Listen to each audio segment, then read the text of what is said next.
Welcome to the Geek in Review, the podcast focused on innovative and creative ideas in the legal profession. I am Greg Lambert. Marlene is with us, but she's got an emergency call she had to take at the last second. So she'll hopefully join us later, and joined by a special co-host today, Toby.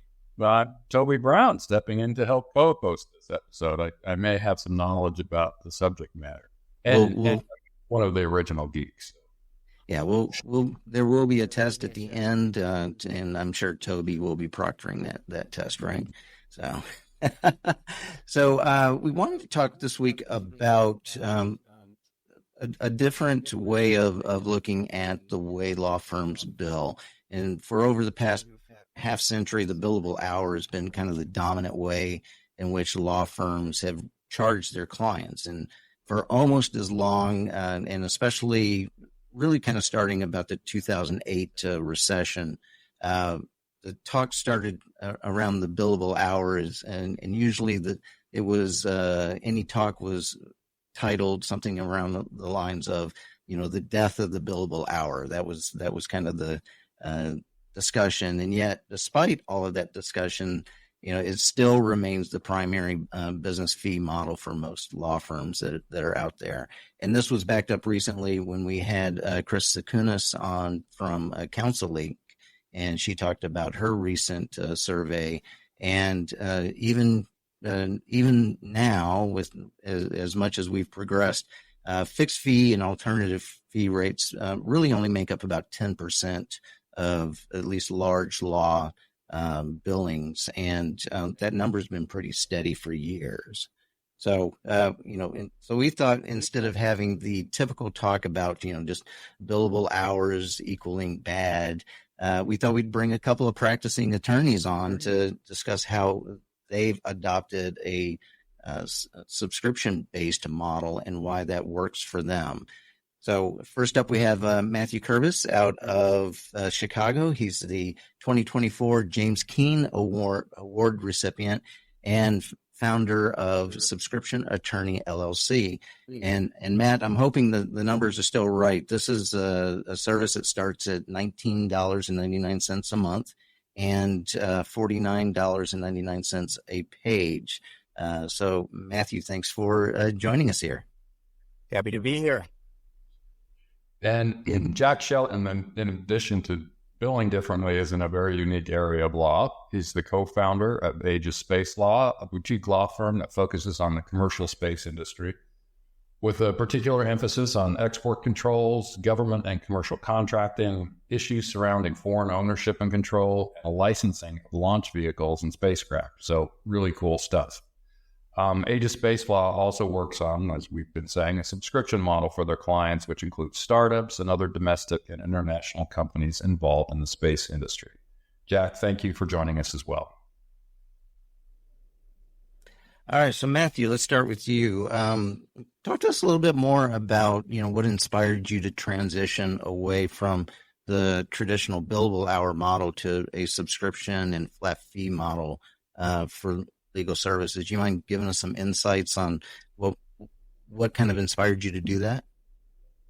Yeah, so I was the Law Student Division Chair of the ABA back in 2013 to 2014. And I was at some ABA event where, at the time, ABA President James Silkenhead, who is a partner at, so I believe Sullivan and Cromwell, or at least he was at the time, so large old law firm, was talking about the access to justice problem, which somehow I had never really been exposed to before that moment, even though I, 2 years of law school just focused on studies. This was in my third year. And he made some offhanded comment that people chuckled at. But he said he couldn't afford his own billable rate. And I thought, well, that doesn't make any sense. And since I've been giving CLEs on the subscription model, I like to ask the room, hey, who here could afford their own billable rate? And to this day, after a few years of doing this, not a single attorney has raised their hand. So it turns out it's pretty common. But that was sort of in the back of my mind. And when I got started practicing law, I was actually doing foreclosure defense work. So I was keeping a roof over people's heads. This would be a few years before I went to do insurance defense work. where I was billing time. So I grew my soul before I sold my soul a little bit. So I ended up with net regular soul. But the point of that story is that when I was doing foreclosure defense work, my boss was essentially charging our clients the flat amount every single month that we could keep them in their homes within the rules of civil procedure. I mean, because they didn't pay their mortgage. So like, what else could we do? Right. And it was really the subscription model. And so it's sort of that, I heard about the attorney can't afford his own legal fees. And then I was sort of introduced without really knowing it to the subscription model. And then after several years of billing time, I just knew there had to be a better way. And I went looking for that answer and kind of found it. There was like one ABA journal article about some lawyers using subscription and alternative fees, but there weren't a lot of resources. And so I just kind of had to just make it up as I went, which I'm still doing today. I take very much a startup mindset of continuing to build the ship as I sail it and sort of continue to adapt as we go. But that $20 a month thing, that was from the very start. That pricing is still accurate. So I'm sure Toby will have some comments on how much you need to raise your fees every month. But before we get to that, Jack, do you mind telling us, what motivated you to adopt a subscription-based model, and how does that work across a firm that has multiple attorneys? Yeah, so I got started doing subscriptions just because I hated billing hourly. It initially just started like I really just hated the practice of doing it. And I worked for a couple of bigger firms, and that was the norm. We had to do... So I got started in the maritime world, working for ocean carriers. A lot of what I was doing was, you would have vessel collisions, things like that. So I'd be representing these insurance companies. And, when you're representing insurance companies, you got to do the billable hour. You have to code all of your entries a certain way, and you have to write these long descriptions. I just thought it was the dumbest, most useless, pointless thing. And then I was transitioned from that to mostly representing businesses and transactional matters. And a lot of the small businesses that I would talk to, I'd be like, do you guys really like this? Like when they give it to you in this format, they're like, no, this stresses me out. It's stupid. I said, okay, well, I guess I don't need to write these long descriptions of every 6 minutes that I spent working on your thing. Another thing that kind of sent me in that direction was there was one attorney at a firm I was working for, and she was doing some business transactional stuff, and she had this great idea that I thought it was a great idea. She would charge her transactional clients $200 a month or something like that.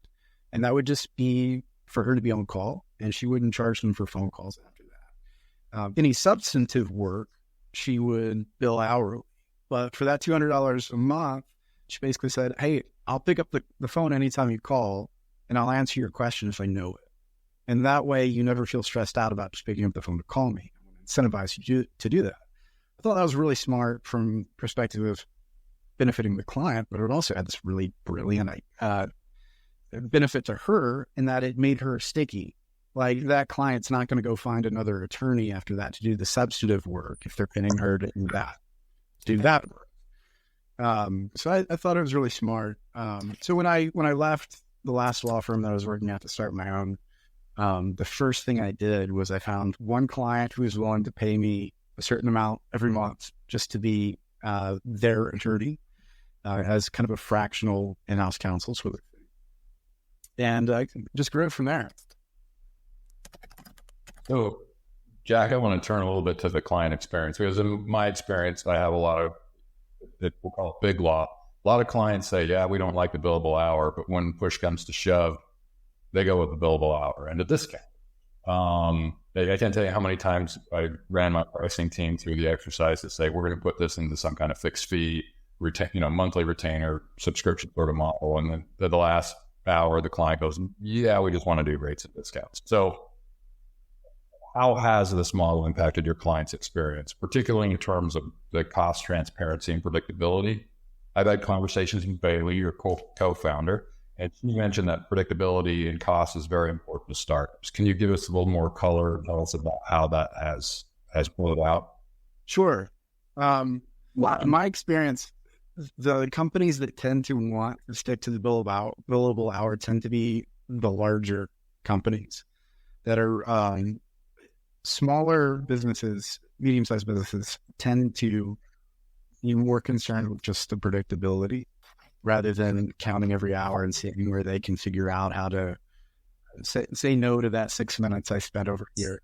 The small businesses that we work with, it's really important for them to be able to set a budget. Yeah. And for a legal to be a line item, especially because they don't have a tremendous amount of money for operating expenses. And, everything like legal is going to be cutting into that.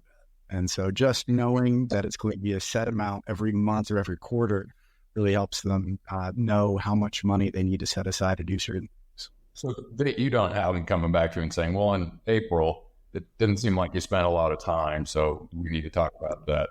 So one of the things that we explain on the front end is, look, there's going to be months or quarters. So just explain, sometimes we bill quarterly. We've tended to do that more recently. When we got started, it was more monthly, but now we really do quarterly. But when we explain it to clients, we say, look, there's going to be certain periods in which we are working a bit more than what we kind of initially conceptualized when we sign you on. And then other periods can be a little bit less. It's going to tend to average out. If it doesn't, we'll come back and we'll adjust it. And people have tended to be really happy with that. They just like the predictability. If only the larger clients can figure that out as well. It's all they know. It's all they know, right? All right, so I'm jumping in. Thanks everybody for your patience.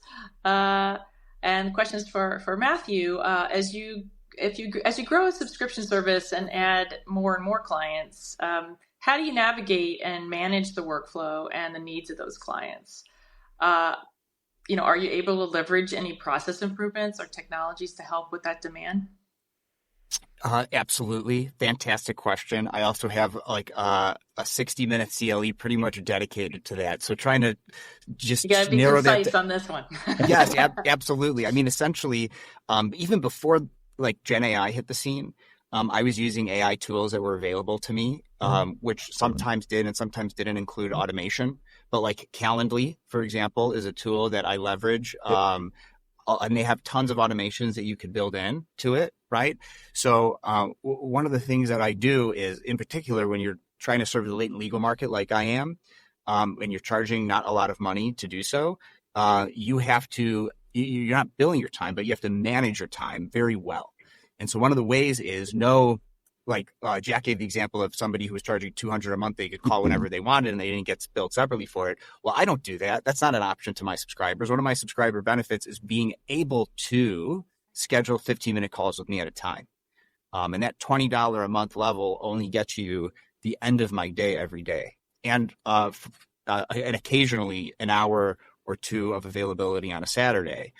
Meanwhile, my higher level subscribers just get access to my entire calendar of availability, right? So whether you're billing your time or not, none of us as lawyers can really just answer the phone whenever. That's why there are answering services and we have to hire staff and stuff. I'm a true solo because one of the ways I continue to charge low prices is I just have to be efficient with my overhead as well. And so I have to automate everything. And so leveraging tools like Calendly really helps to do that.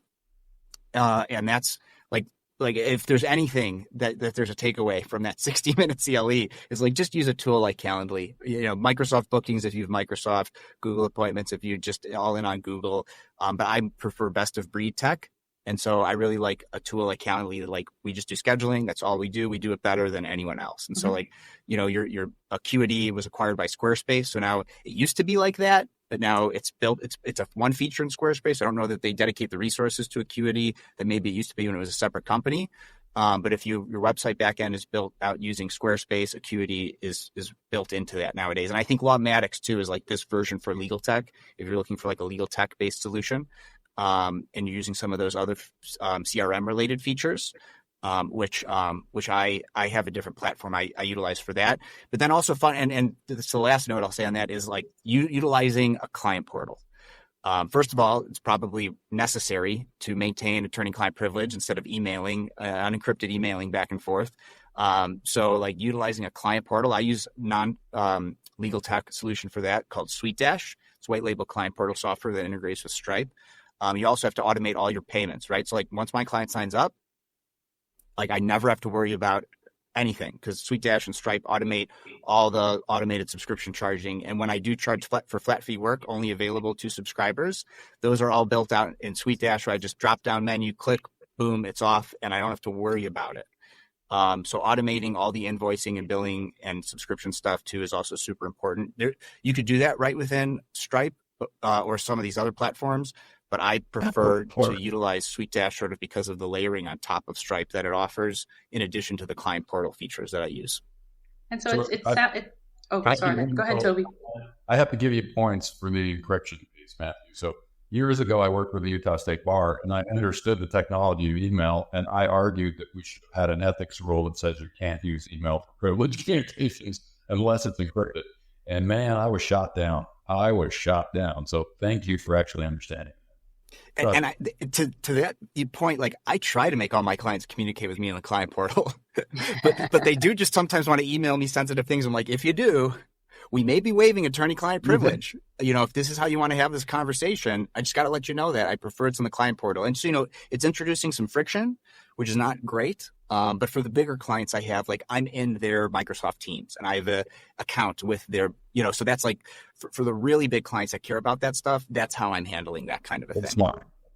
Sorry, Marlene, back to you. No, that's all right. It's like, it sounded like, also some of these different tools that you're using, they might, there might be some integration and there might be some automation like between tools. Is that something also that you do? Because I'm sure there's folks out there that are like, oh, that's so many things to have to remember. So tell us a little bit about that. Yeah. I mean, I am not really leveraging like a Zapier or Make, which used to be, was it Integromat or something, like a really bad brand name. And now it's just make.com, which is good. And so I've looked at these tools. They don't always really do the integrations that I want to do. So I primarily just look for tools that have APIs with each other and they already integrate with each other. Like Stripe for payment processor basically integrates with everything because it's like the largest one out there that's in terms of ease of use. And Stripe only takes a percentage of the transaction. There are ones out there like your LawPays and AffiniPays and Confido Legal that can be IOLTA compliant. So if you want to do a subscription and your jurisdiction is such that it has to go into an IOLTA account first before it's transferred, like at the end of the month, which I know some jurisdictions, I know some lawyers I've had on my podcast have said that they do that. You could then use like a Confido Legal, which automatically charges that 2.95% from your operating account, and you could still power your subscription that way. So there are tools available to do that. And even with that whole integration thing, I'm of the mindset, in particular for smaller law firms, I'm of the mindset that you want to maintain your subscription pricing separate from your other tools in the event that you want to switch, because it reduces switching costs. If you like, I don't love SweetDash. So like the next time I do get a bigger high ticket subscriber, I'm actually going to put them on a subscription separate from that. I haven't decided if I'm going to stick with Stripe for that or if I'm going to use a Confido Legal. But the reason for that is I don't love SweetDash, and I think I might want to switch client portal solutions, and I want to reduce the like inadvertent churn, which is where you lose a subscriber when I want to eventually make that switch. And so I'm actually of the mindset that maybe you don't necessarily want everything to integrate in the event you want to, because again, I want the best of breed tech. And if everything is integrating, I'll lose out in some automations if they're not integrated, but then the benefit to me as a small business owner is, well, I could switch if I find a better solution for another thing without losing all these integrations and automations. So there's definitely trade-off. And you just have to, every one of these software companies, they charge you a subscription. They want you to be successful with their platform. So you could go, they have like YouTube FAQs, they have a knowledge base you could learn. And if you don't want to, that is what, Fiverr or these other websites are for. Hire a freelancer that will help you set this up, make sure your contracts are tight with them and that you own all the IP and all that, just legal information for educational purposes, not legal advice. But you could always hire an expert if you're concerned that there's too much technical stuff for you. Jack, let me toss it back over to you on the technology piece. Are you also needing to highly leverage the technology in order to keep the efficiencies going? We're using some. We're working on developing some software in-house for a few things for our clients to use. One thing that we use, and I have to explain a little bit about what we do. We work a lot in what's called export controls. So it's really two sets of regulations. One is called the International Traffic in Arms Regs. The other one is the Export Administration Regs. And essentially what they say is, hey, you as a company have some stuff that has some national security interests involved in it. We don't necessarily want foreign persons to be able to see your stuff and understand how to re-engineer it. Right. And so you have to protect your technology. And so, for example, if they had CAD files related to the widgets that they make, and they were to upload them to the cloud, and that cloud has a server based in Russia, well, they essentially have exported their stuff to Russia. And that's something that we've had to deal with before. And so we build out these procedures for our clients so that they don't inadvertently export their stuff.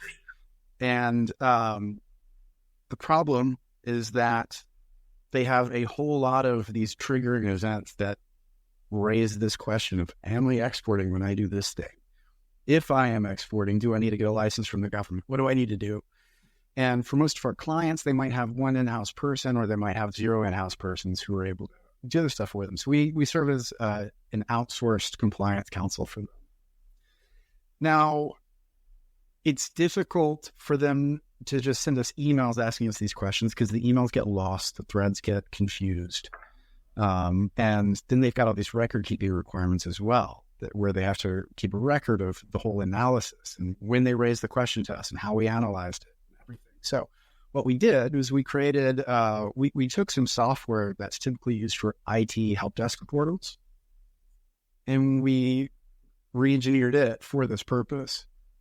So we created some very complex forms for them to answer intake questions. We then have a whole bunch of checklists on the back end that we go through where we can document our analysis. We can basically push a button and it brings in the template, the analysis template, and then you can click through, say yes, yes, yes, no, no, yes. And so you can get the full analysis required to determine if we need to get a license for this person to take their laptop on vacation with them. This has really reduced the amount of time it takes for us to do something. It also makes us more accurate because we're all doing it the same way every time. And it enables the client to have a really clean record of the analysis.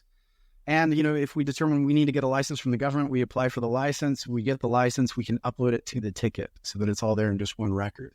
They're not having to remember, oh, okay, Jack sent me an email, I need to download that PDF, I need to put it in the transaction folder, which just never happens. And then when they have an audit, it's like, I've got to go through all of the emails and find all the things. So we just maintain the record for them. It makes it really simple. So it sounds like there's some best practices in there. Toby? Greg, if I can add a little color like I did with Matthew. Jack, I'm going to give you points for standardization. Most lawyers think bespoke means quality, but you nailed it. Standardization means it's quality every time. So well done on that. That's, again, you guys are forward thinking in more than just fixed fee subscription model. And standardization, Toby, to your point, and I'm sure, Jack, you agree since you did it, like when you're not billing your time, the less time you spend on something, the more money you make. And so like by standard, like we're incentivized financially to standardize. Yes. Yep. There's a story that I read early on when I was conceptualizing how we were going to do subscriptions. I can't remember where I read this. But it was this young attorney who came into a big law firm, and there was some sort of process that they had to do for clients all the time. I don't know if it was in corporations or whatever, but it was something that they spent a tremendous amount of time doing, and it was always exactly the same thing. And so what he did, he got clever and he wrote a software program.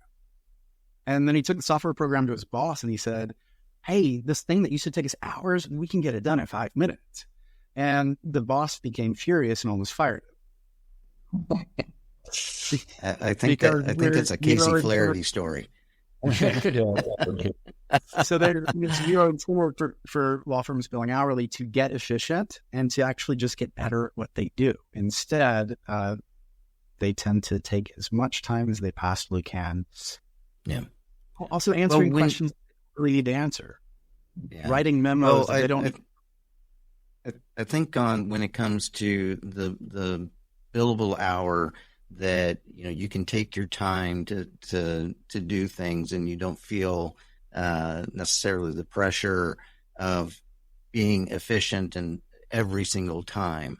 But when people think about a subscription model or an alternative fee model, where the less time you spend on something, the more money you can possibly make. And so the issue comes up of how sustainable is that, and how can I scale that in a way that that is effective both for my clients, so that the clients get the outputs that they need, and for me, so that I'm not at the end of the month having to write a check out of my own pocket to keep the lights on. So Jack, let me ask you first, have you found that you've had any challenges when it comes to scaling things in implementing the model? And if so, how do you address those? I'd say that the biggest challenge right now is just the fact that the analyses that we have to do are so complicated.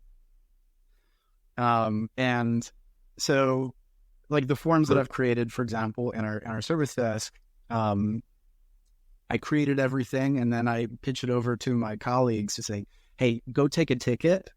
Here's an incoming ticket. I'm assigning it to you. Take this. See how it goes. And then she'll come back and say, Jack, you left out some questions. This is a stupid form. You need to fix it. I didn't think. I think I know who was saying that. I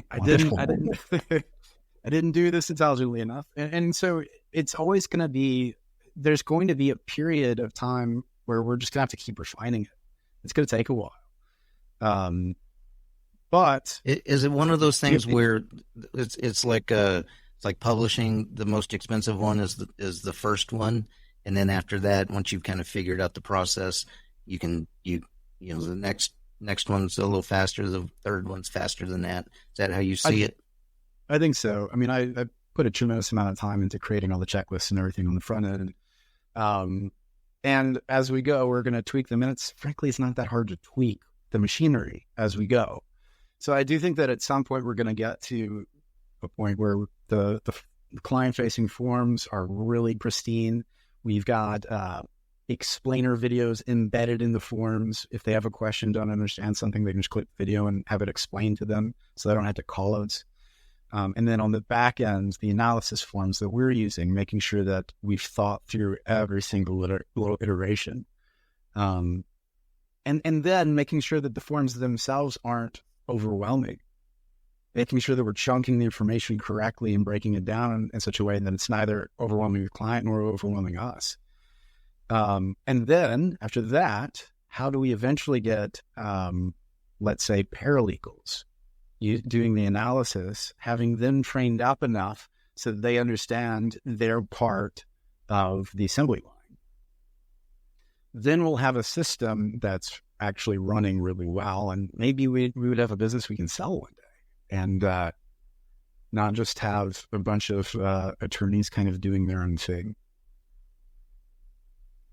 And Matthew, what about you? Any challenges you've seen on sustainability or scalability?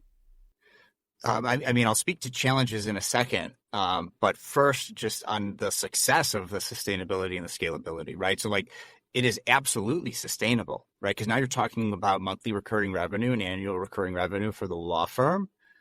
So it's easier to manage a business when your outgoing spend is predictable, which of course it is, because it's all subscriptions or salaries or lease payments or whatever. So basically all of your expenses are on a recurring basis as a law firm, for the most part, even if you have like a well-oiled advertising machine, which I don't, because I'm not really advertising. And that is a hint on the problem of the scalability point.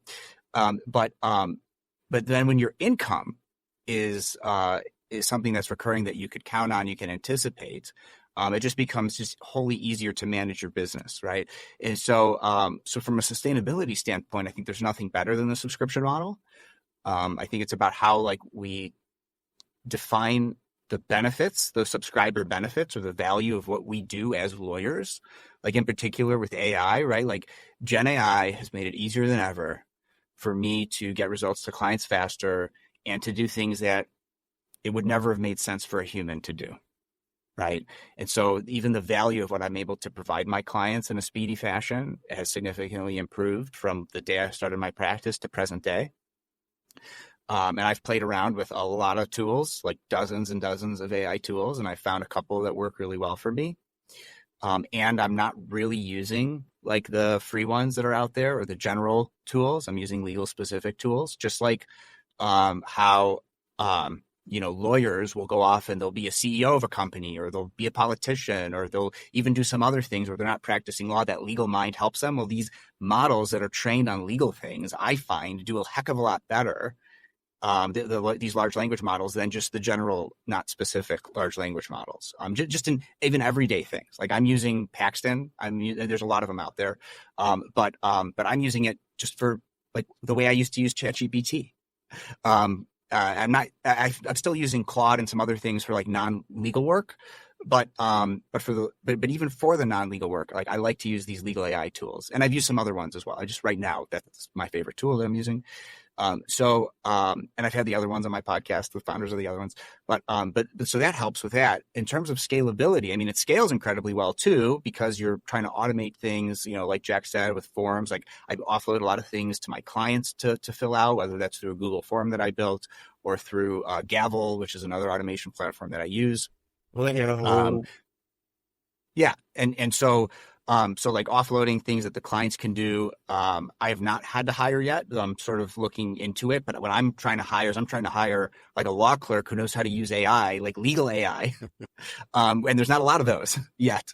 And so, cause I want the substantive work. Like I'm not trying to offload non-substantive legal work because I've got that all automated for the most part. Right. So like I'm trying to offload substantive work, and like there are lawyers would be too expensive who know how to use AI. For like a firm like me to hire. So I'm really looking for like a law clerk, but they don't really exist yet. So just throwing that out there into the ether to see if that comes back to me in some way. But the biggest problem for scalability for me, since I'm not charging a lot of money, I'm not willing to take on a bunch of debt, is the advertising marketing side of things, right? And I had Alan Rodriguez on my podcast, and he's with 1-400 and Singular Law Group, came out of LegalZoom and productized their subscription offerings over there.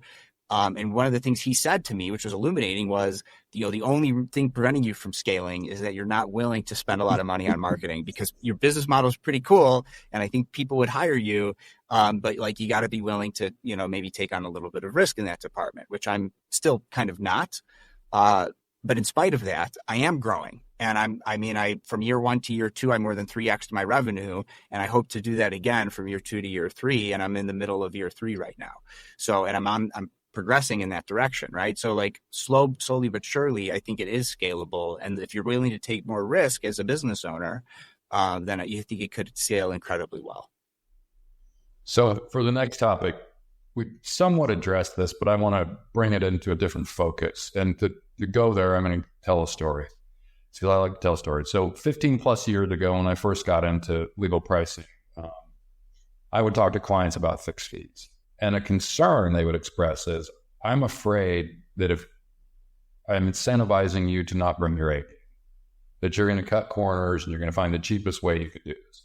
And my response for being at a big law firm is, we don't know how to do that. We only overwork everything. So I wouldn't worry about it. But that perception was still there.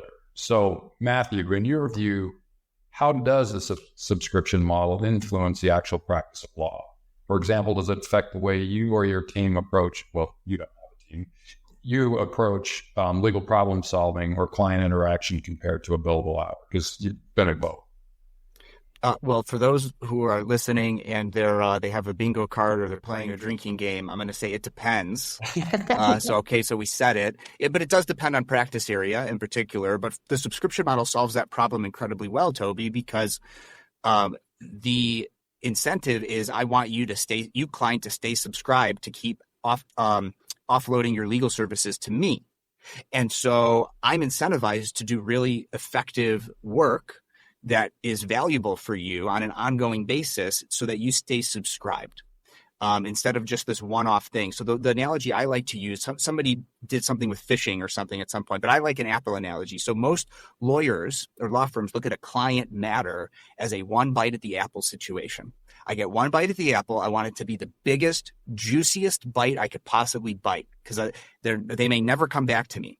But for me, what I do is I think I want to eat this whole apple, but I'm going to do it over time. And so it could take 20 to 30 years because the subscription model makes you think about, here's another subscription economy term, lifetime value, LTV.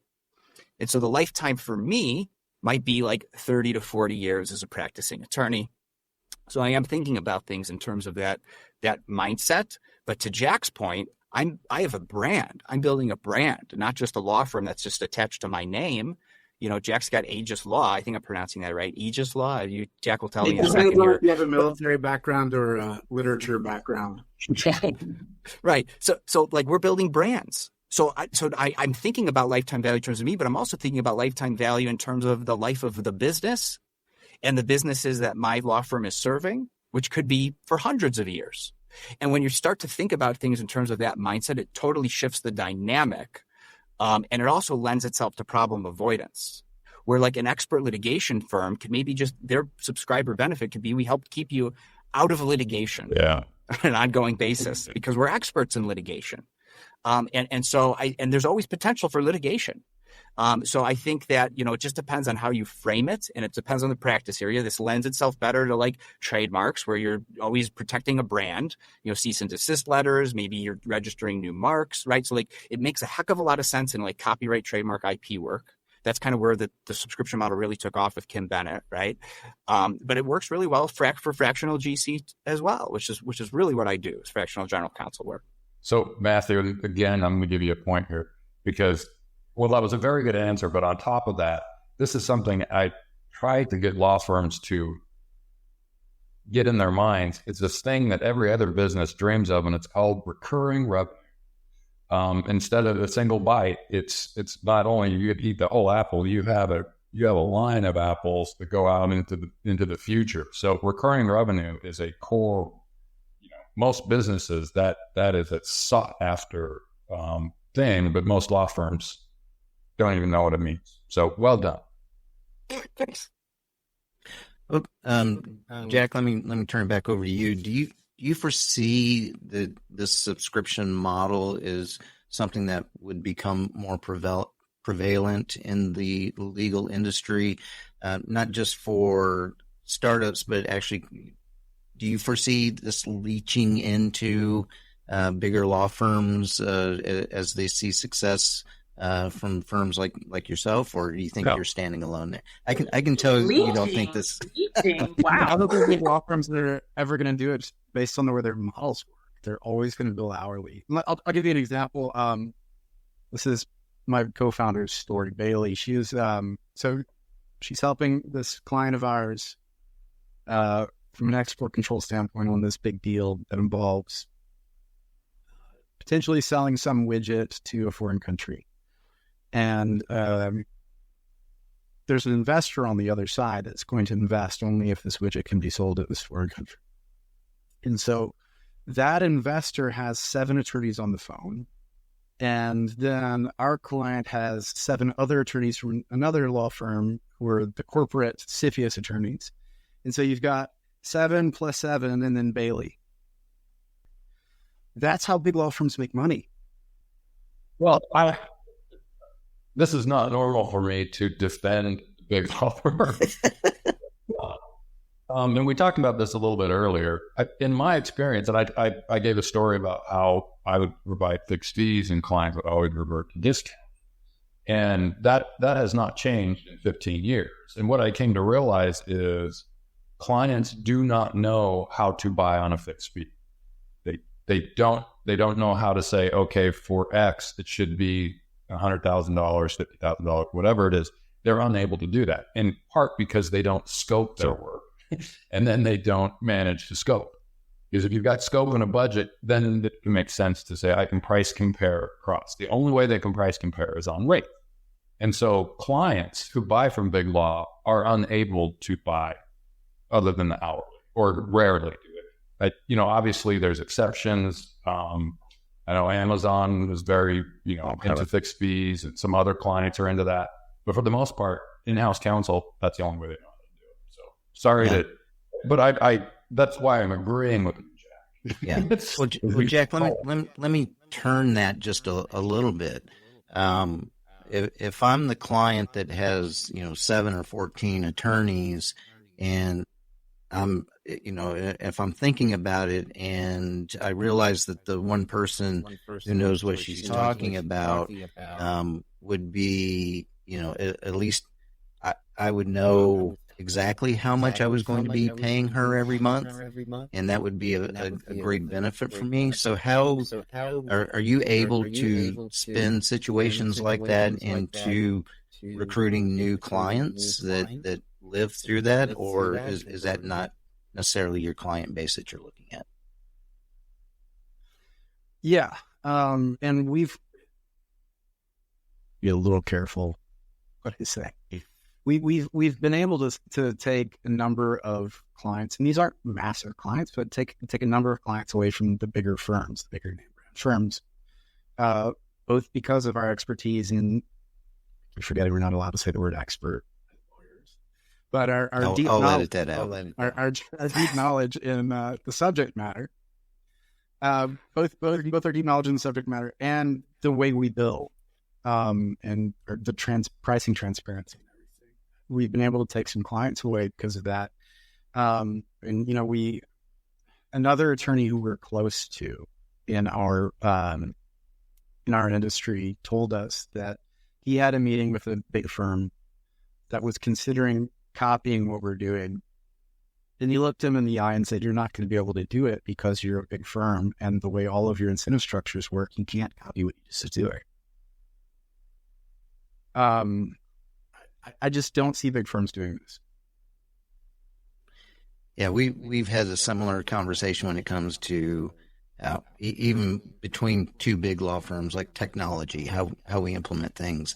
Even if I gave you a checklist of everything that we do, your structure is so different from ours that there's no way that you could even do it, because it would entail changing everything from the ground up.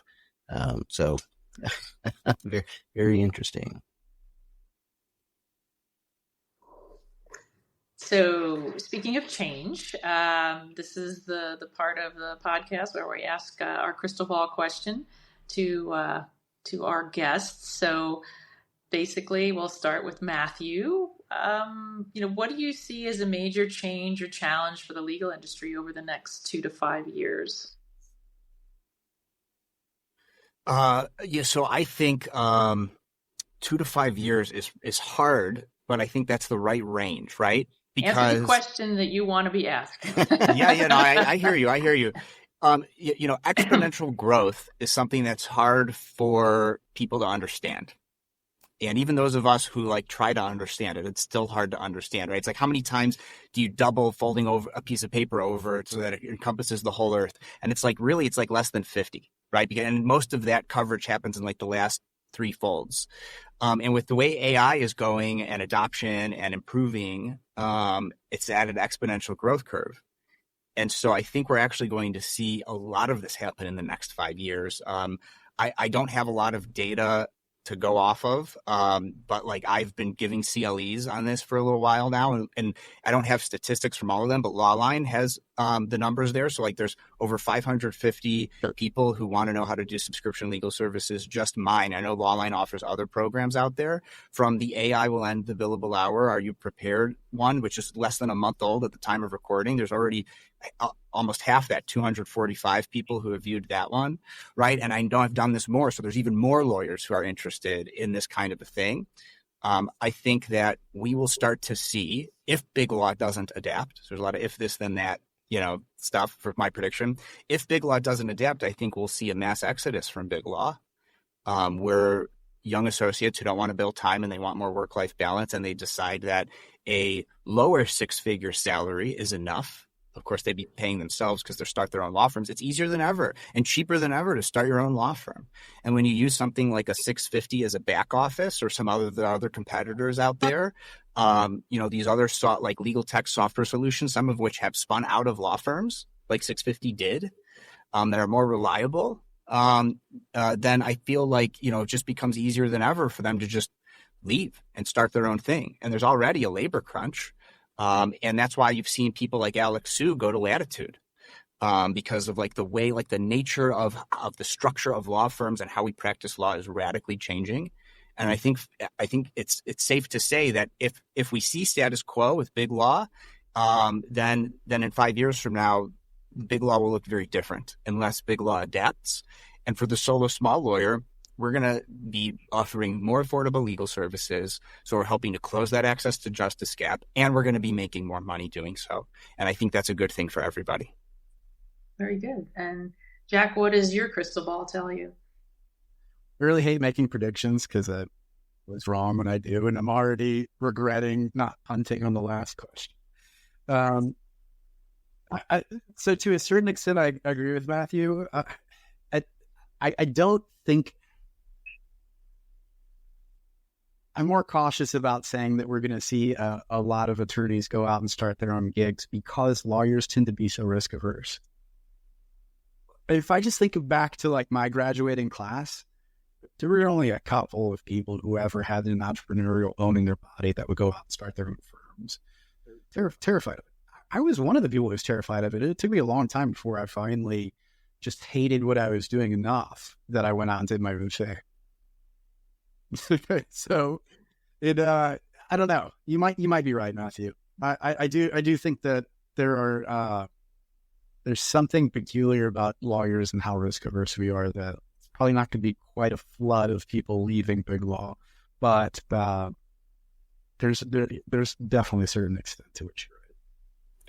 We are the commensurate problem solvers. And I think that if the problem is the billable hour and there's a better way to solve it, and the solution is I have to start my own practice, and there's a law firm in a box solution using AI and automations that they could just set up shop and go, I don't know. I think we'll see. You could be right. Well, as the great Yogi Berra once said, predictions are really hard, especially if they're about the future. So we'll have to see how things go. So Mathew Kerbis from Subscription Attorney LLC and Jack Shelton from Aegis Space Law, thank you very much for joining us today. Thanks for having us. And Toby, thank you for co-hosting. And of course, thanks to all of you, our listeners, for taking the time to listen to the Geek and Review podcast. If you enjoy the show, share it with a colleague. We'd love to hear from you, so reach out to us on social media. I can be found on LinkedIn or on X at Gebauer M. And I can be reached on LinkedIn or on X at Lambert. So Jack, first of all, set the record straight. How do you pronounce it? Aegis or Aegis? I pronounce it Aegis. Aegis. Every word in the military. So there's Aegis is used in a few different contexts in the military. So anybody with a military background pronounces it Aegis. But people who tend to have more of a literary background and have read Greek pronounce it Aegis. So where can people reach out to you online? Aegis.law. That is AEGIS.law. And I'm on some of the socials at Space Lawyer Jack, but mostly I'm on. All right. And Matthew, how about you?